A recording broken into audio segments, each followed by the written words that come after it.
Popin Media. No bantu bali arrogant nga baganda.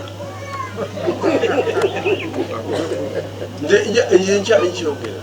Kwega omuntu nozimba ng'abaana batali ki? Bantu. Kyokyo tuli bantu.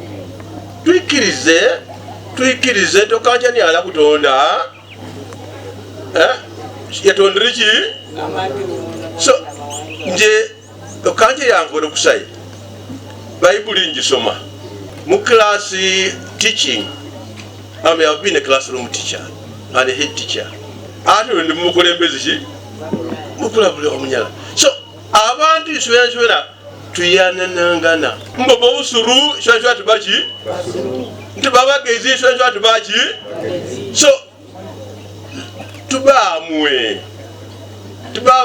ngera abantu bakanja genda kutambula amwe. Tuja kunyumira yanga lini, tuja kunyumira Uganda, tuja kunyumirwa ndaka no kwebalya government ya President Museveni. Constitution yasokole mu Uganda titakana kubaza bajikoredi abanyala tebalumu. You can see the biasness. The first constitution in Uganda, the Banyala did not appear. The songa ninyi mujimaiti. Ne Banyala tebabonekeire mu first constitution. Ne yo President Museveni amaite okusa history ya Uganda. Amaite amagali mu Uganda. Constitution ya 1995, the Banyala appeared. Ero munyala boneka is one of what? The tribes. A number of nebino bokusoma abanyala balo abantu abalo amanga galubo before 1926 abanyala bali ki twabairawo era ntuzantu bawo era tuza kola ki ba njagala abamawulire muwandike ebintu ki ebituufu mulamu munonyereze sikuwuliriza gwena agambi namwe abaana kati abagenda mu masomero tuve mu kigambo ky'okuwuliriza tunonyereze. Omuzungu akugambye bwe najja mu 1888 oba 85 wonna that period nasisinkana abantu be bayita abanyala nga bali waggulu wa North Chagwe ng'ate bali kumpi bali ku nyanja yaki River Kyoga. Katonda yatulonda kuyigiriza abantu nakuyigiriza Uganda yonna. So nolwekyo teri muntu ateeka okukulimba ekitabo nkyogedde Mill Hill Fathers 1959 tukinoonye oba temukirina ffe tukirina. We had photocopies tukirina. So omuntu abajirega waliwo ekintu ekyalino majuzi tumanye rediyo zino olusozi ulya n'oyagala ogikube wansi ojasi mwababeera ku TV omuntu omu n'agamba abanyala tebaliyo. Abanyala yatuyita hybrid. Abanyala bava mu Baganda n'Abasoga. Ekyo nakiwulira bulungi butereevu. Abanyala bava mu ki? Musoga ki yaliwo wano mu 1885. Musoga ki yaliwo 1885. Musoga ki yaliwo. Muganda ki yaliwo yali ayingidde eno mu 1885 era mwetaale bene ani yali ayingidde. Ne oli n'agamba era n'ayitira ng'akimalirako amaanyi ti abanyala bali wakati wa hybrid. Nze sibango hybrid. I'm not a hybrid. Ekyokubiri omuwandiisi omu yagamba bagamba the victor writes the history. The victor writes what? The history. Bw'oba otegera kamwe nti omuwanguzi yawandika ebyafaayo naye si kiwandi waliwo waliwo omuwanguzi ayinza okuwandikako ebirungi ng'ayagala okutwala waali akukubye n'akusuula eri ng'akuwandika nti bannanga omusajja abadde ki. Nsaba abanyala bagenzeko mu masomero, abayivu abayize, muve mu kwetya, mukwate emitwe gyammwe, musome ebitabo, muwandiike ebitabo, mubitwale mu bantu abo, tubayigirize nti abanyala baali ki, baaliwo era weebali era bajja kola ki. We shall never go back to the bush. Tetujja kuddayo. Nze ndi omu ku victim yejjajja wange eyava ebusungire n'abataata baffe nga bakyali bato ne basala kyoga ne bagenda ekumamu Kabiremayo.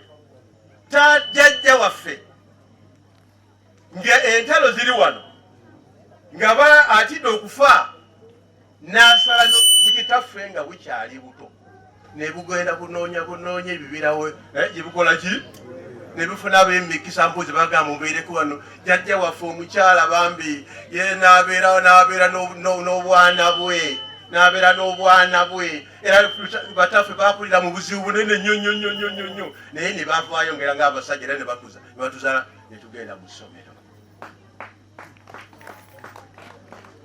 So abamu bwe twogera from point of knowing, si kutugamba bugambi, point of being a victim as an exilee who was sent away from your inherited land which God gave you.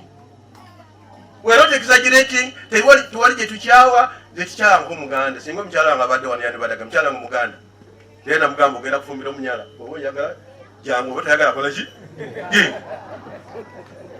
mukyala wange Muganda naye nze mbagamba. So nolwekyo mikwano gyange twogere ekintu nga tunoonyereza, twogere ekintu nga tukukibona. Tulema okuwuura mbe abanyala bayizirembe abanyala President ya Museveni in 1889 was President Museveni here? Yaliwo? Oli n'ayogera ekigambo ti President Museveni yaleeta baki? Namwe abamu ne mukitwala omba baatuleeta bulesi babajjawa babasuubulawa. Gwe kenyina omunyala naawe n'okkiriza oli atoobola eggwanga lyo naawe n'okola ki? Naawe n'ogoberera. Gwe muwakanye kwata akatabo kano mugambe Muganda mukyoli omanyi okusoma somako wano ono agamba mu 1898 Father Deni yajja wano yasanga abantu abali eno abali wano naye nga babayitanga abanyala. Anaddamu okwogera? Anaddamu nayogera? Abanyala twagala ntaka tuwone ebyoya. Bana abatwemereku mbatoolawo kalica yaiswe mbatuzuma mbakola buli kimu batulekere ebyoyo ku mitima gyaiswe. The Banyala have wounds. Abantu abatuzuma mumanyi nti Abanyala have what? Wounds. Banyala are wounded persons who are trying to heal the wounds by coming and collecting together their culture. We are wounded persons. Omunyala tasobola kwogera kijajja wange gondi ali wali wano nyiza okuyita wano interview nengamba wano Banyala 10 mujje wano wadde nga basajja bakulu mbuulira yo abajjajja bo nga 5 gye baba baziika. Abanyala bali wounded. So President Museveni oba yatuyamba n'atukomyawo n'ateekawo constitution ekomawo buli omu eyafuna amabwa n'ataafuna amabwa tubeere ki ffenna tubeere omuntu ki. Abanyala babeerawo tekitegeeza nti amawanga amalala galimu okubeerawo. Ffenna ffera tubeerewo kubanga eggwanga lyaffe ensi yaffe yonna teri agamba oli mubi oli mulungi n'amadiini gonna gakole ki. Temukkiriza abantu kubawandiikira byafaayo byammwe era byonna ebyawandiikibwa tuddemu tubi will write kimukubaaza nkini twaserikira emyaka 12 mukimayite emyaka 12 nga Abanyala teboogera oli akiyita muted cry. We had a muted cry. Omuntu Abanyala bajja bakabwe bati tebifaayo ebigambo bakubulugumambe bani President Museveni abaire omukisa Abanyala mukole ki mubaze mukubule kumugala.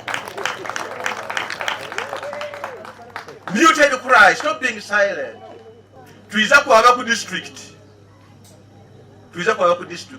tukobe chairperson dio n'abandi tufune pilot schools tukwiryawo ki Olunyala era tukweteekateeka to meet the district. Twiryewo ki Olunyala sobola okukola ki twiryewo enyembo zaiswe. Omuntu akujjako olulimi ne custom zammwe mba temukyakola ki twagala muddemu okuyiya mufune olulimi lwammwe muddemu okuyiya lyoke etambule bulungi tunyumire Obunyala na buli omu ayumire Uganda. Ng'amaliza njagala okusoma ebigambo bino. Tuiza kubaza, tuiza kukola, ate tuiza kukola ki kubula. The victor may have written the first chapter, but God writes the final chapter. Oyinza kuwandiika Abanyala tebaaliwo, Abanyala baalinga embuzi, Abanyala baalinga ebisolo, Abanyala baalinga biki, Abanyala baabaawa. Naye the creator Katonda yatutonda yakuba mustambo ekola ki era yatuuzizza n'agamba waayo abaana bange Abayisirayiri baali bagenze mu buwambe, abaana bange Abayisirayiri mukomeewo, Abanyala mukomeewo mu nsi yammwe Katonda gye yakola ki gye yabatonderamu awatali kutya anybody.